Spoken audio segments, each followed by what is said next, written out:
আসসালামু আলাইকুম। আশা করি সবাই ভালো আছেন। আলহামদুলিল্লাহ আমিও আপনাদের দোয়ায় অনেক অনেক ভালো আছি। একঘেয়েমি বাসায় থাকতে ভালো লাগে না। তাই মাঝে মাঝে একটু ঘুরতে বের হতে হয়। যে ভাবা সেই কাজ। তাই চলে গেলাম আমাদের পিকনা সানসেট পয়েন্টে। আর সেখানে যেমন লোকজনের ভিড় ঠিক তেমনই সূর্যি মামা এমন তাপ আর আলো ছড়িয়েছে যেন ওখানে থাকাটাই অসহ্য হয়েছিল। চারিদিকে যেমন লোকজন ঠিক তেমনি সূর্যি মামার তাপ এবং আলো সব মিলিয়ে আমার মোটেও ভালো লাগেনি। I feel so bad. খুব বাজে একটা অভিজ্ঞতা হয়েছিল। আসলে আমরা কোথাও ঘুরতে গেলে যদি একটু মন মতো ছবি বা ভিডিওই না নিতে পারি তাহলে কি ভালো লাগে বলেন?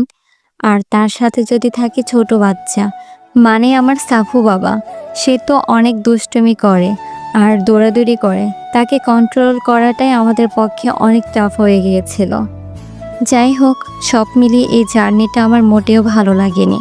সবাই ভালো থাকবেন। আল্লাহ হাফেজ।